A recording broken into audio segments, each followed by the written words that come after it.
Hace varios años, un grupo de profesores de agronomía nos interesamos en ver cuál era la situación futura de lo que era el agua y la alimentación de las comunidades. Empezamos hace muchos años con proyectos en colegios agropecuarios y después de eso nos dimos cuenta que teníamos que ir más abajo, teníamos que ir tal vez a las escuelas y a los kinder. El proyecto TC584 sobre protección agroalimentaria es un proyecto que se viene gestando desde hace muchos años ya. En estos momentos está en varias escuelas de Guanacaste y prácticamente ha tenido una trayectoria increíble. Este proyecto nace como una necesidad nutricional de la zona, ¿verdad? Y de rescate también un poco de lo que es la alimentación de nosotros, ¿verdad? Los guanacastecos. Tratamos de amalgamar un proyecto y ya relacionado principalmente con la protección agroalimentaria. A raíz de eso, muchos de los proyectos de nosotros ya están relacionados con cuestiones agroambientales, están relacionados con protección agroalimentaria. Simplemente vinculamos estos proyectos que eran de algunos de esos de extensión docente y amalgamamos ya el TCU como tal, ¿verdad? ¿En qué situación alimentaria se encuentra? Entonces valoramos, hay una herramienta de FAO para Centroamérica sobre el SAM, que es lo que es seguridad alimentaria y nutricional. Gracias a este proyecto se ha generado charlas y rescate de muchos productos agrícolas nuestros y también se ha generado la alimentación de muchos niños en escuelas vulnerables de nuestro Guanacaste. Capacitamos a los niños primero, para que sean los niños, digamos, en conjunto con los estudiantes y los profesores, los que van a llevar, digamos, la tarea de hacer la siembra o de los productos que vamos a cosechar en primera instancia. Los niños no tenían ninguna sensibilidad en este sentido, entonces fue aún una experiencia más linda, porque fue una experiencia innovadora, creativa, entonces fue para ellos un boom el que ellos llegaran y dieran este apoyo a la escuela y dieran los primeros pasos para sensibilizar primeramente a los docentes, al personal administrativo, a la cocinera y después con los niños, que fue como sembrar una semillita que ahorita ellos están emocionados de ver sus cultivos, de producir sus propios chiles, de consumir en el comedor sus lechugas. Antes ellos consumían muy poco ensaladas y ahora consumen más y lo hacen con mayor agrado y con mayor alegría porque es fruto de su trabajo y de su experiencia que han tenido con estos jóvenes. Si nosotros involucramos a los niños desde que están pequeños para que aprendan, y en este caso que aprendan a cosechar lo que ellos mismos se van a comer en el comedor escolar, es una gran garantía y una gran ventaja, ¿verdad? Porque de esa forma los hacemos conscientes de lo que cuesta su propia alimentación, la van a cuidar, la van a proteger y yo pienso que son alimentos mucho más saludables. Han ido aprendiendo y hoy por hoy pues nos sentimos orgullosos porque ellos han llevado ese legado a sus casas, a sus familias. Ellos llegan con esa ilusión, mamá, papá, ya sembramos chiles, ya están produciendo, la lechuga, el tomate, que traten de fabricar lombricompost, que traten de utilizar utensilios orgánicos, sustancias orgánicas, por el mismo hecho de que la huerta a nosotros es orgánica. por muchos años han trabajado la agricultura, pero de una manera muy lejana a lo que es orgánico, a lo que es salud, ¿verdad? Por el abuso de los agroquímicos, de los abonos que ya es culturalmente en estas comunidades se da. Entonces, al llevar nuevos proyectos con hidroponía, con agricultura orgánica, se les trabaja con salud, ¿verdad? Para mejorar nuestro medio ambiente, clasificación de desechos, o sea, es todo un proceso, ¿verdad? Que no se cambia de la noche a la mañana, pero los niños llevan el mensaje y hay muchos padres que se han interesado por el proyecto. Rescata la importancia de la alimentación en las conciencias de los niños, empezando por ahí, luego en la de los padres y luego en los agricultores de la zona. Una de las cosas que se ha perdido en las escuelas es el contacto con la naturaleza y el contacto, el ver de que yo llego y siembro algo y de eso obtengo un producto, ¿verdad? Que va a terminar siendo consumido por mí, ¿verdad? Ellos preguntan que cuándo vamos a cosechar y no hay cosa más divina porque nosotros tenemos todos los procesos sistematizados, ¿verdad? Con fotografías, con videos, desde que se siembra hasta que se corta y desde que la cocinera está picando la lechuga en el comedor y ellos felices porque se van a comer su propio alimento y ellos se pelean por decir, fuimos nosotros los que cosechamos eso. Se trae a ellos a enseñarles cómo se siembra, se les enseñan las diferentes alternativas que hay aparte del suelo propio, ¿verdad? El sustrato y la granza, el carbono y todo eso que uno puede utilizar. Cuidamos las plantas, le echamos agua, le alimentamos las gallinas, le botamos el agua sucia, le echamos agua limpia, recogemos los huevos y vemos si alguna está enferma o no. Sí, sí me ha gustado mucho porque uno puede hacer su propia huerta de subsistencia en su casa, como yo ya tengo huerta. Por eso se llama huerta de subsistencia, porque no es necesario ya ir a un supermercado para comprar. Ahora uno puede cosechar su propia comida para poder sobrevivir.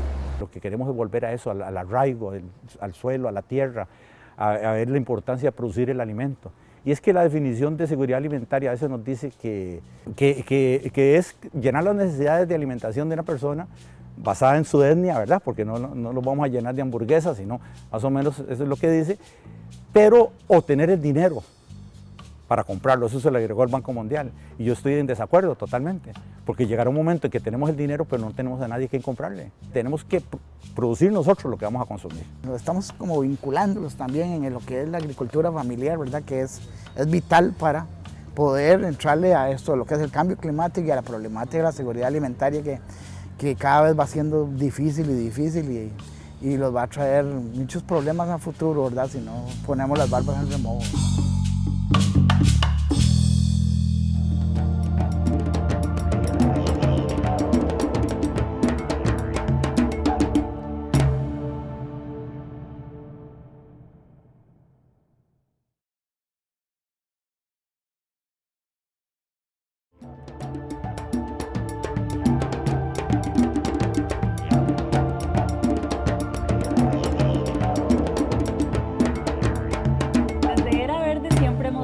La importancia que tiene el tema de la soberanía alimentaria y hoy vamos a estar conversando precisamente sobre esto, sobre la importancia que tiene el reforzar y apoyar la producción local para poder producir lo que comemos respetando la diversidad cultural. De hecho, acabamos de ver un reportaje de un proyecto de la UCR donde se comparte con niños y niñas la importancia de este concepto de soberanía alimentaria y se rescata la diversidad cultural, en este caso de la provincia guanacasteca. Y para hablar sobre este tema, hoy me acompaña el ministro de Agricultura y Ganadería, Luis Felipe Arauz. ¿Cómo está? Muy bien, usted. Un saludo para las personas que nos escuchan. Y sí, es un tema que nos parece fundamental.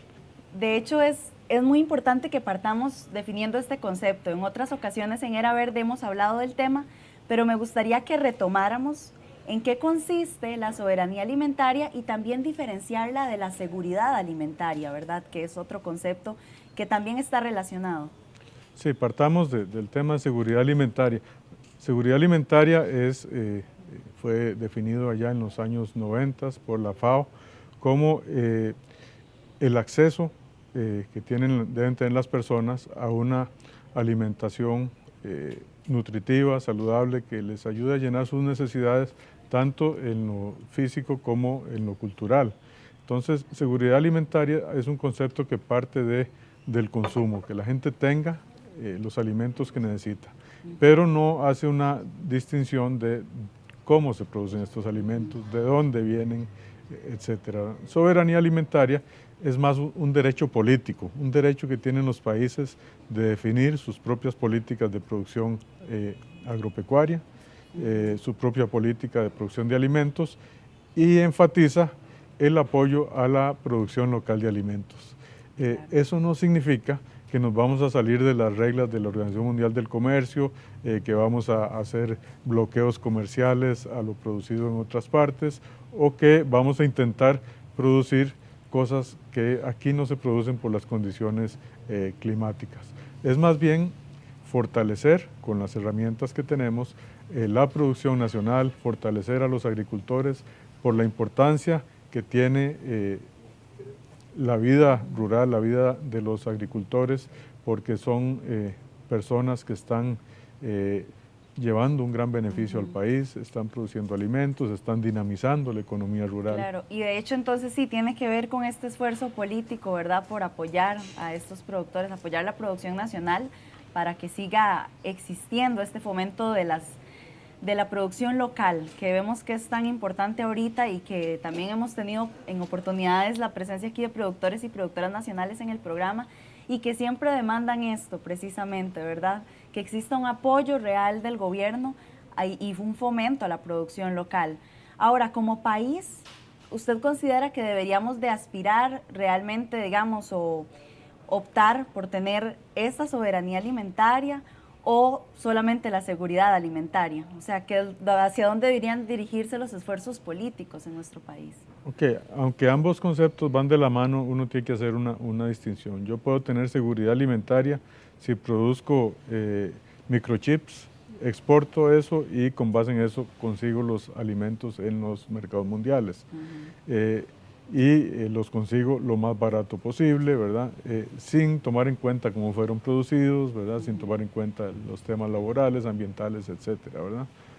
O podemos optar por fortalecer a nuestros productores para que el hecho de que se produzcan acá tenga un valor agregado, para fortalecer además la productividad, para que nuestros productores puedan ser competitivos en este mundo globalizado, y eso pasa por un mejor servicio de extensión, un mejor servicio de investigación agropecuaria, para tener prácticas agrícolas que sean altamente productivas, pero respetuosas del ambiente, respetuosas de la cultura, y que estas cosas también tengan un valor. Exacto. Esos dos elementos a mí me parece importante rescatarlos, ¿verdad? Y disculpe que le interrumpa, pero esto es respeto a la diversidad, por ejemplo, a la diversidad cultural y gastronómica, y este respeto también al mismo medio ambiente, de que se dé una producción más local y que sea más respetuosa de nuestros recursos, es vital y es un elemento diferenciador importante, ¿verdad?, de la soberanía alimentaria. Sí, por supuesto. Yo creo que alimentarse, más que un acto meramente fisiológico, es un acto cultural, es un acto agrícola, es un acto en el cual uno puede, a través del comer, valorizar lo que está comiendo, decidir que va a comprar frijoles producidos localmente, que va a darle un valor especial a aquello que refleja la cultura nuestra, y todo eso son parte de los elementos que forman la soberanía alimentaria. A nivel histórico en nuestro país, ¿qué tanto hemos logrado alcanzar una soberanía alimentaria? ¿O qué tanto se han direccionado esfuerzos hacia esa meta? Mire, se han logrado bastante, porque si usted ve la canasta básica alimentaria, un 70% de lo que consume el costarricense es de producción local, porque muchos de los productos que forman esa canasta básica, Costa Rica es altamente competitivo en frutas, en hortalizas. Donde nos hemos ido quedando es en lo más icónico, que son los granos básicos, ¿verdad? Que ahí no hemos logrado superar las brechas de productividad, ¿verdad? Pero también nos hemos comprometido con un sistema que permite, por ejemplo, importar alimentos baratos sin considerar las particularidades de cómo se están produciendo. Y le voy a poner un caso muy particular. Costa Rica y Nicaragua tienen muy parecidos los rendimientos o la productividad de frijol. Sin embargo, muchas veces las industrias prefieren el frijol nicaragüense por el simple hecho de que es más barato. Y es más barato no porque sea más productivo, sino porque los salarios allá son menores y entonces el costo de producción es menor por una situación de salarios bajos que se pagan en ese país. Y nosotros tenemos que tomar en cuenta ese tipo de cosas, ¿verdad? Y favorecer al productor local. Claro. Y entonces eso, pues, ¿cómo se hace? A través de campañas, a través de mejorar la comercialización, a través de darles herramientas para la industrialización de su producto y otros temas que tienen que ver entonces con productividad y con valor agregado. En el siguiente bloque vamos a hablar un poquito precisamente de esos esfuerzos que se han dado y de cuál es la posición que ha tenido también el Ministerio respecto a este tema. Vamos a hacer de momento una breve pausa y ya casi volvemos con más de Era Verde.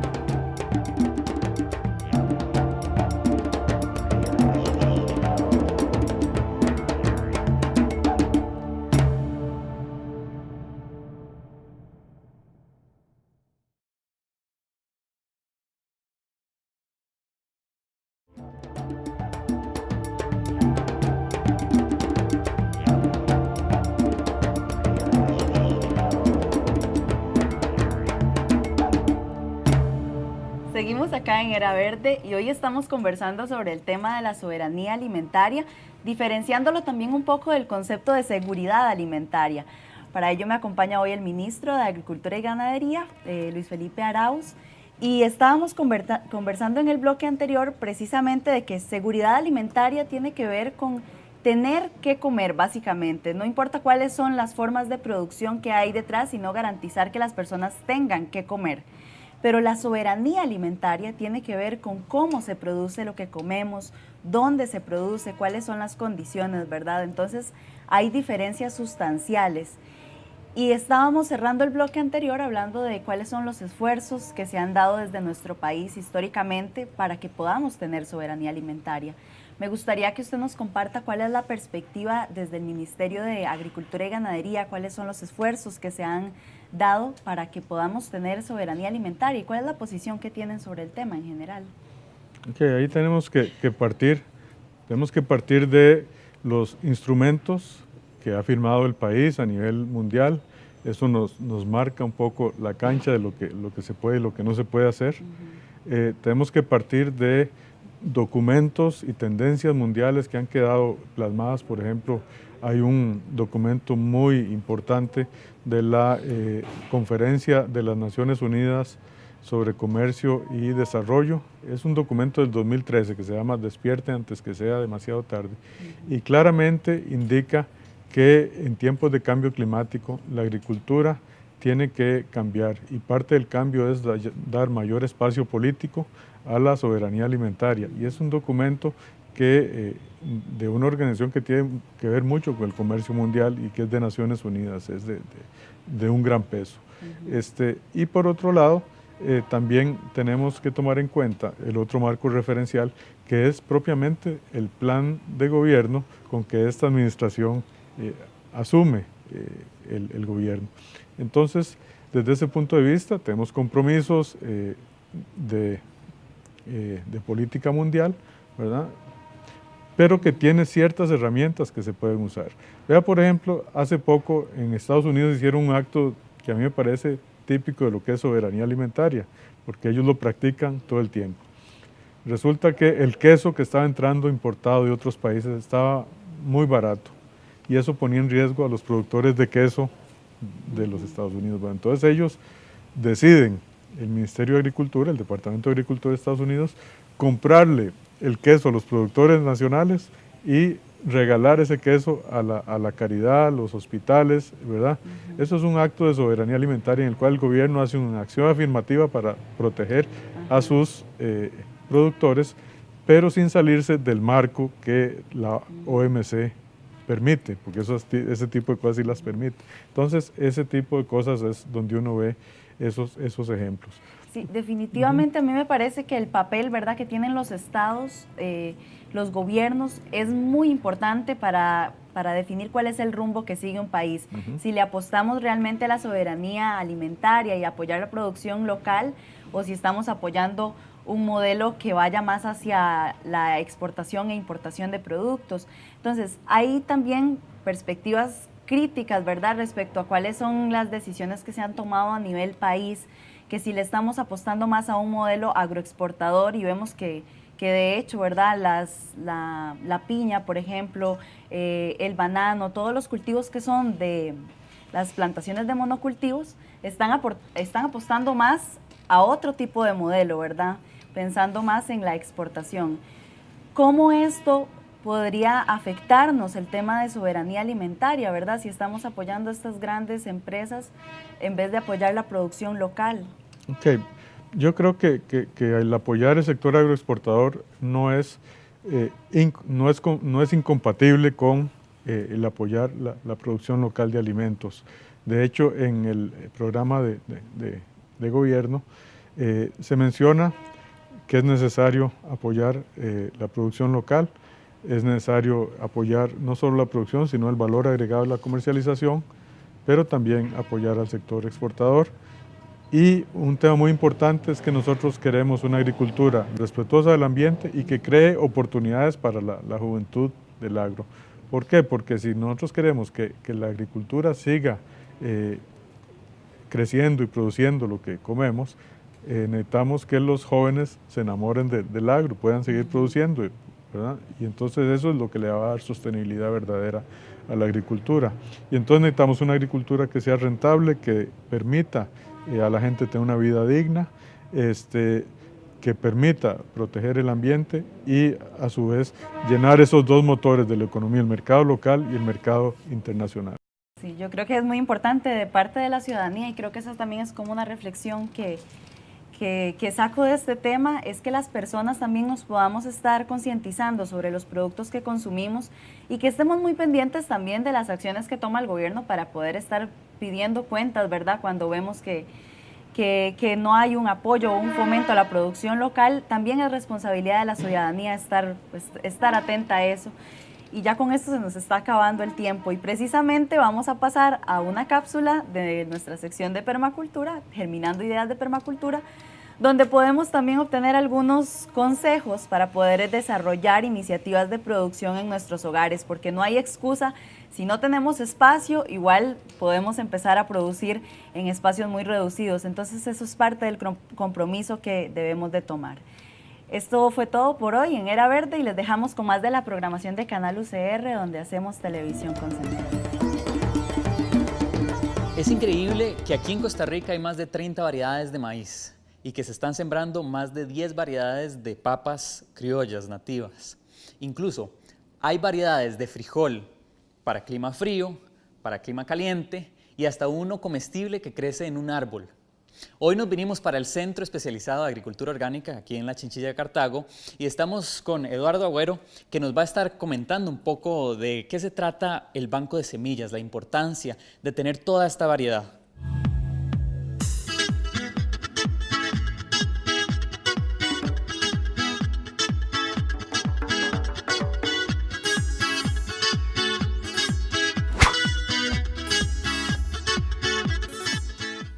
Cuéntenos, ¿de qué se trata este proyecto del Banco de Semillas aquí en el INA? Este proyecto consiste en conservar, almacenar, reproducir y compartir semillas de diferentes tipos de cultivos, tanto medicinales como hortícolas, hasta árboles inclusive. Ok, ¿y cuál es la importancia de tener toda esta gran variedad de semillas nativas, criollas? Bueno, la importancia es que estamos conservando el patrimonio de los pueblos de Costa Rica, el patrimonio de variedades, de cultivos, no solo de Costa Rica, sino de la región, inclusive de otras partes del mundo, lo cual nos puede servir para diferentes usos, usos agronómicos, futuras investigaciones, futuros principios activos nutricionales, qué sé yo, o usos en la finca como alimentación animal, diversidad de cultivos, cultivos más nutricionales. Entonces conservamos esto como una forma también de conservar la identidad y como una forma de conservar material que nos puede servir para un futuro. Ok, y aparte de aquí en el INA, ¿existen otros bancos de semillas o centros de conservación de semilla en Costa Rica? Efectivamente, en el país existen diferentes centros de semillas. Podemos categorizar desde los que son un poco más institucionales o más técnicos, como por ejemplo el del CATI, tal vez algunas iniciativas que tiene la UCR, pero el más importante podríamos decir que es el CATI en su colección y en su diversidad. Cuéntanos, Eduardo, ¿cómo hacemos para conservar nuestras semillas de la mejor forma en casa? Ok, la mejor conservación es la utilización, partiendo de ahí, o sea, que conservamos utilizándolas, conservándolas. Posteriormente a eso, la otra conservación que podemos hacer no requerimos grandes inversiones. Los mismos frascos de donde vienen nuestros productos que compramos, alguna conserva, alguna mermelada, nos podrían funcionar para este fin. Ojalá que fuesen oscuros, ¿verdad? Botellas, por ejemplo, de estas que podemos reciclar, cubetas, plásticas, materiales de este tipo, con coladores, con recipientes muy básicos podemos hacer eso. Por ejemplo, esa semilla que tenemos acá, si se pudieran verlo de cerca, pero aquí tenemos un montón de gorgojos. Estos gorgojos son una plaga para el frijol. De una forma muy simple, humedecemos un poquito con alcohol este algodón, lo colocamos acá, lo encendemos.